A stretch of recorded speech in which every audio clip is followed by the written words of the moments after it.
Hello everyone, this is Anna Kaushik. So क्लेडन series में हम पढ़ रहे थे ऑक्सीडाइजिंग रिएजेंट्स की कीमो सेलेक्टिविटी। बेसिकली मैं अभी क्लेडन में जो हम चैप्टर कर रहे हैं कीमो सेलेक्टिविटी वाला, उसमें आपको सिर्फ अल्कोहल के ऑक्सीडेशन की कीमो सेलेक्टिविटी दी हुई है। मतलब जो ऑक्सीडाइजिंग रिएजेंट दें वो स्पेसिफिक है कि वो कब अल्कोहल के लिए स्पेसिफिक होंगे, कीमो सेलेक्टिव होंगे।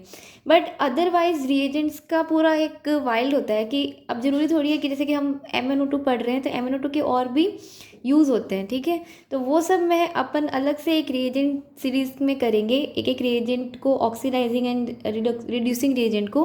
बट क्योंकि अभी हमें क्लेडन को कंप्लीट करना है, इसलिए जैसा क्लेडन में दिया हुआ है उसके अकॉर्डिंग ही चलते हैं एक बारी, ठीक है।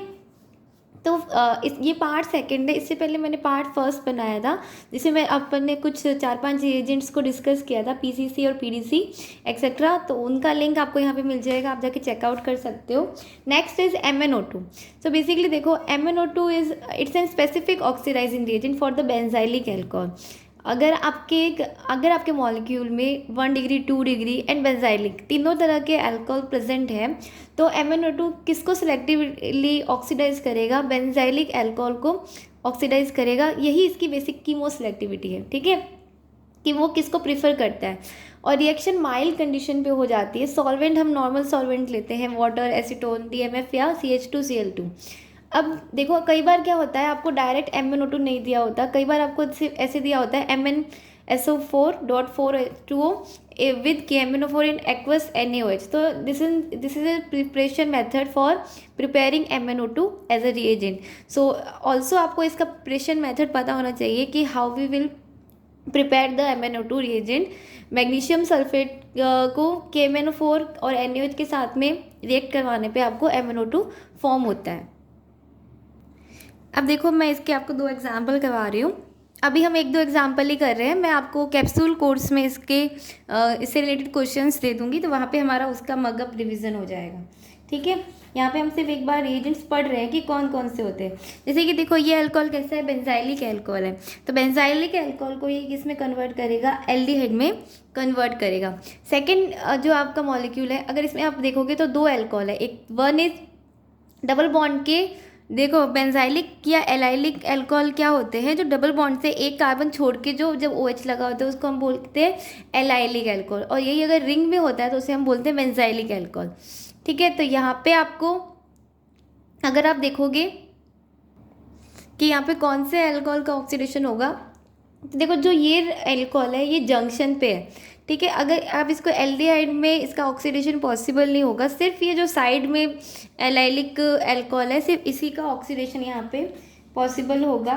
तो आपका जो फाइनल प्रोडक्ट होगा वो आपको कुछ इस तरह से मिलेगा। ये सब एग्जांपल्स मैंने कोई ना कोई स्टैंडर्ड बुक से लिए हुए हैं। और आपको मतलब बेसिकली मैंने जैसे कि कैरेथस वगैरह से भी एग्जांपल्स लिए हैं, तो आपको सब एक जगह कंबाइंड फॉर्म में मिल जाएगा, ठीक है। तो ये बात हुई हमारे MnO2 की, ठीक है। सिर्फ अगर एल्कोहल्स प्रेजेंट होते हैं तो वहाँ पे उसकी सिलेक्टिविटी क्या होती है, MnO2 की, ये हमने पढ़ लिया। डिटेल स्टडी हम इसकी रिएजेंट सीरीज में करेंगे। Now let's move on to next is the fretizones reagent. Basically fretizone reagent क्या होता है, डिपेंड करता है कि आपको क्वेश्चन में कैसे देता है। डायरेक्ट कई बार फ्रेटिजोन्स भी लिख देते हैं, कई बार आपको उसका एग्जैक्ट फॉर्मूला लिख के देते हैं, AgCO3 in celite form. Basically it's an Fetizon reagent. अब इसका मेन चीज़ देखो कि 1 डिग्री अल्कोहल को तो ऑक्सीडाइज करता है एल्डिहाइड में, 2 डिग्री अल्कोहल को कीटोन्स में। बहुत इंपॉर्टेंट चीज़ है कि फ्रेटिजोन रिएजेंट का आपका सॉल्वेंट क्या होता है? रिफ्लक्सिंग बेंजीन होते हैं। मतलब आपको उसको उसके साथ में पूरा रिफ्लक्स करना पड़ता है, बहुत ज़्यादा बॉइलिंग करना पड़ता है आपको। मतलब रिएक्शन इतना इजीली पॉसिबल नहीं होती, आपको रिफ्लक्सिंग वहाँ पे मीडियम देना पड़ेगा। अगर रिफ्लक्स कंडीशन नहीं है तो it will not oxidise 1 degree और 2 डिग्री अल्कोहल इन एल्डिहाइड और कीटोन्स। इसकी सिलेक्टिविटी क्या होती है? सेम MnO2 की तरह से ही होती है। बेंजाइलिक को ये प्रिफर करता है more than 2 degree and 1 degree alcohols. Okay, अब प्रेफरेंस देखो। जैसे कि जो फर्स्ट एग्जांपल है, यहाँ पे 2 डिग्री एंड 1 डिग्री अल्कोहल है।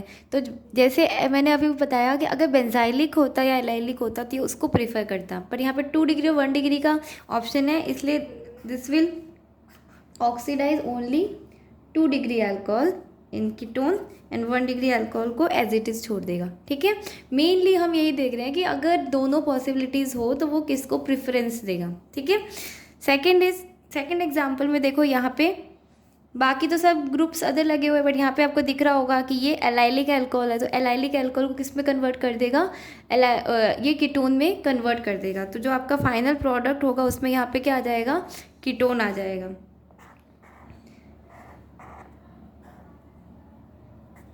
It will be like this, और पूरा ग्रुप एज इट इज बाकी रह जाएगा। ठीक है, समझ में आ गया होगा।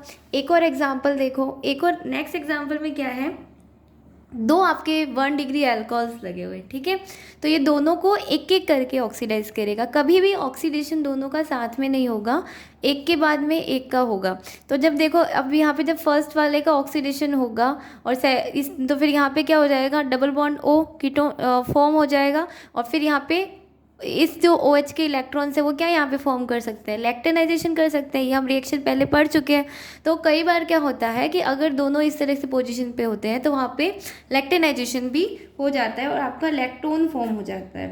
ठीक है, तो ये तो बहुत बेसिक सी चीज़ें अब तो अपन को समझ में आ ही गई है ना।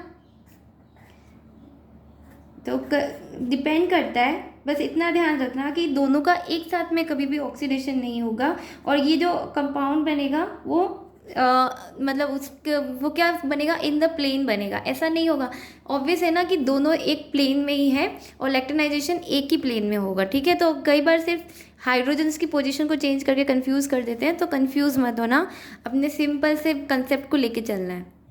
नाउ लेट अस फिर talk about the next reagent is Dess Martin reaction. Basically जो डेस मार्टिन रिएजेंट होता है इसमें it's an hypervalent iodine compound, जिसमें आयोडीन की ऑक्सीडेशन स्टेट याद रखना कि 5 होती है। ठीक है, इट्स एन इम्पॉर्टेंट। और इसको हम क्या करते हैं, डेस मार्टिन रिएजेंट का ये प्रोसीड्यूर है। बेसिकली जब हम आयोडोबेंजोइक एसिड को हम क्या करते हैं, KBrO3 के साथ में रिएक्ट करवाते हैं, तो यहाँ पे क्या होता है, एक कंपाउंड बनता है आइडोक्सीबेंजोइक एसिड। क्या बनता है, आइडोक्सीबेंजोइक एसिड। इसको हम शॉर्ट फॉर्म में IBX लिख सकते हैं। ठीक है, IBX का भी यूज़ होता है ऑक्सीडेशन के लिए, अल्कोहल के ही ऑक्सीडेशन के लिए, बट जब हम IBX का एसिडाइलेशन करवाते हैं तब जो हमें फाइनल प्रोडक्ट मिलता है, this is the Dess Martin reagent. और इसकी जो सिलेक्टिविटी होती है, बेसिकली ये भी क्या होता है, बहुत अच्छा ऑक्सीडाइजिंग रिएजेंट होता है। एक चीज़ ध्यान देना कि इसके लिए जो आप सॉल्वेंट यूज़ करते हो, जब आप सॉल्वेंट यूज़ करते हो उसमें आप जनरल नॉर्मल सॉल्वेंट यूज़ करते हो, CH2Cl2 लाइक, और रिएक्शन जो होती है वो आपकी रूम टेम्परेचर पे पॉसिबल हो जाती है। तो ये इसका एक प्लस पॉइंट है कि आपको कोई रिफ्लक्सिंग नहीं करना। ठीक है, रूम टेम्परेचर पे आपकी रिएक्शन पॉसिबल हो सकती है और काफ़ी अच्छी अमाउंट में आपको प्रोडक्ट मिलता है। जो सिलेक्टिविटी की बात रही, तो सिलेक्टिविटी इसकी उसी तरह की होती है जैसे हम पढ़ते आए हैं, एलाइलिक बेंजाइलिक को प्रीफर करेगा, then 2 degree and then 1 degree alcohol. सीधा एग्जाम्पल, जो फर्स्ट हमारा एग्जाम्पल है इसमें आप देखो ये जो ग्रुप है ये कैसा है आपका, ये आपका एलाइलिक अल्कोहल है। तो जो आपका प्रोडक्ट बनेगा, बेसिकली जो कीमो सिलेक्टिविटी हम अल्कोहल्स की पढ़ रहे हैं उसका यही यूज़ है कि अदर जितने भी ग्रुप्स हैं उनको किस तरह से आप अनरिएक्टेड रख के आप किस तरह से अपना जो फाइनल प्रोडक्ट है उसको फॉर्म कर सकते हो, और बाकी जो जितने भी आपके कंपाउंड्स हैं उनको बिल्कुल भी वो रिएक्शन में बिल्कुल भी पार्ट ही नहीं लेते।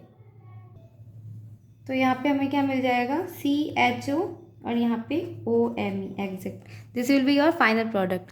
अब देखो एक बार होती है कि एल्कीन्स को ये कैसे कन्वर्ट करता है, जब हम जैसे डबल बॉन्ड पे जो एलाइलिक अल्कोहल है उसका ऑक्सीडेशन तो होगा, बट जो आपको प्रोडक्ट मिलेगा ना वो आपको एग्जैक्ट जैसा आप वैसा ही मिलेगा। मतलब इसकी आप अगर जो एल्कीन आप लेके चले हो ना उसमें कोई भी उसकी स्टीरियो केमिस्ट्री में चेंज नहीं होगा, E से Z नहीं बनेगी, Z से E नहीं बनेगी, नॉर्मल रिएक्शन होगी। ठीक है, इट्स एन इम्पॉर्टेंट, बहुत इजी चीज़ लगती है बट देखने में, बट क्वेश्चंस इसी तरह के कंसेप्ट बेस्ड पूछे जाते हैं, इसलिए बहुत इंपॉर्टेंट है।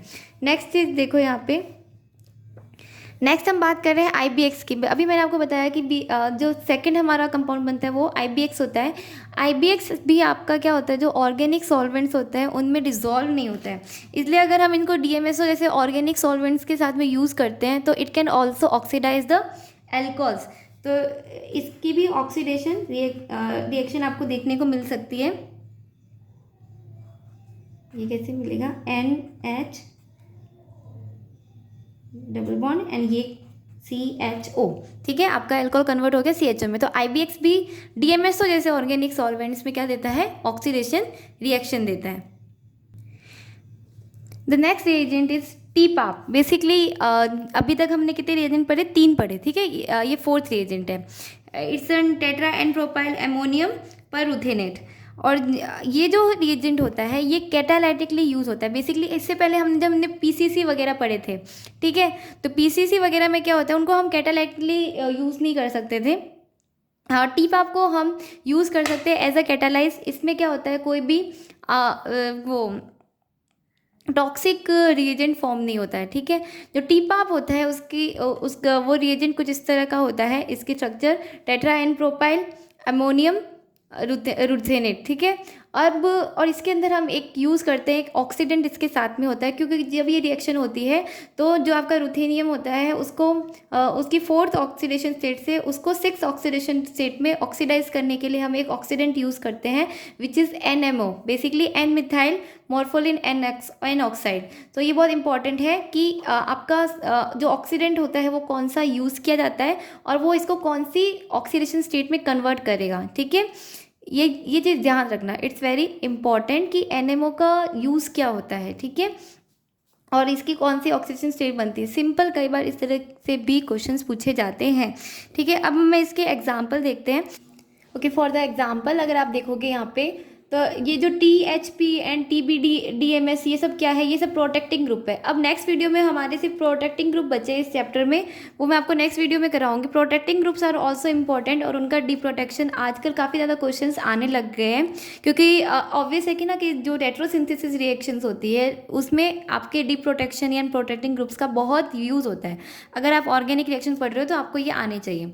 तो अगर हम यहाँ पे TPAP रिएक्शन का रिएजेंट का यूज़ करते हैं तो क्या होगा, सिंपली जो आप जिन्होंने प्रोटेक्शन किया वो उनका कोई डी प्रोटेक्शन नहीं होगा, सिर्फ आपका जो अल्कोहल है उसका ऑक्सीडेशन हो जाएगा इन एल्डिहाइड। अब TPAP के जैसा ही एक और रिएजेंट होता है TEMPO, टेम्पो टाइप, ठीक है, आप इसको इस तरह का बोल सकते हो। It's a nitrosyl radical 2,2,6 tetramethyl piperidine with buffer NaOCl। Basically NaOCl क्या है, यहाँ पे हमने जैसे इसमें यहाँ पे हमने NMO लिया था आपका एज अ ऑक्सीडेंट, तो वैसे ही हम यहाँ पे एज अ ऑक्सीडेंट हम बफर हाई सोडियम हाइपोक्लोराइट लेते हैं।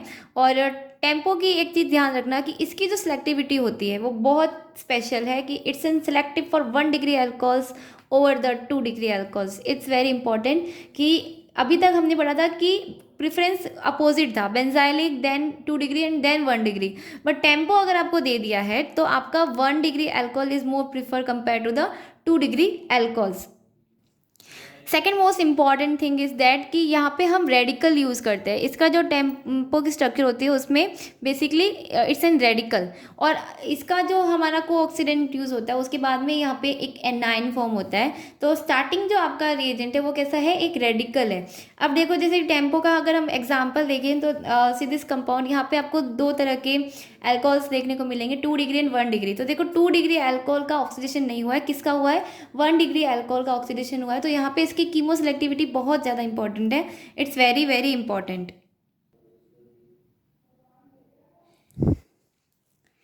नाउ सी, कई बार क्या होता है अल्कोहल का डायरेक्ट ऑक्सीडेशन हो जाता है एसिड में। तो जैसे कि हम KMNO4 वगैरह तो आप जनरल रिएजेंट्स तो जानते ही हो। उसके अलावा अगर हम पहले एल्डिहाइड में कन्वर्ट करके उसके बाद में वापस से रीऑक्सीडेशन करवाते हैं तब भी एसिड फॉर्म हो जाता है। बट कुछ स्पेसिफिक कंडीशंस भी होती है जिसमें डायरेक्ट एसिड फॉर्म भी होता है। जैसे कि अगर हमने टेम्पो रिएजेंट यूज़ किया है और हमने कोऑक्सीडेंट्स में हमने सोडियम हाइपोक्लोराइड के साथ में सोडियम क्लोराइड भी डाला है तो उसका डायरेक्ट ऑक्सीडेशन किस में हो जाएगा, एसिड में हो जाएगा। It's also very important. ये कुछ बेसिक सी चीज़ें हैं बट बहुत डिफरेंट है कि आपका प्रोडक्ट बिल्कुल चेंज हो जाता है। COOH और आपका यहाँ पे NBr, this will be your final product. तो यहाँ तक हमने जितने भी एल्कोन स्पेसिफिक ऑक्सीडाइजिंग रिएजेंट थे उन सबको कंप्लीट किया है 2 पार्ट्स में, और जो रिड्यूसिंग रिएजेंट थी वो भी मैंने काफ़ी सारे आपको करवाए हैं, जितने भी क्लीडन के अकॉर्डिंग ही हम चले थे, पर मैंने यहाँ पे कैरेथस एंड कुछ रिसर्च पेपर के एग्जाम्पल्स को भी पिकअप किया था। ठीक है, तो होपफुली यहाँ तक वीडियो आपके लिए यूज़फुल रहा होगा। डोंट वरी, जो स्पेसिफिक एक पर्टिकुलर रीजन की जितनी भी प्रॉपर्टीज़ होती है उसके लिए हम अलग से एक सीरीज़ करेंगे। एक बारी थोड़ा इसमें रीजनल एक्टिविटी वगैरह हम पढ़ लेते हैं, क्लीडन के 1-2 चैप्टर कंप्लीट कर लेते हैं, उसके बाद में मैं उस सीरीज़ को भी स्टार्ट करूँगी। सो नेक्स्ट वीडियो में मिलते हैं विद द प्रोटेक्टिंग ग्रुप्स। और if you like the video then please like share and comment and subscribe my channel. Thank you for watching.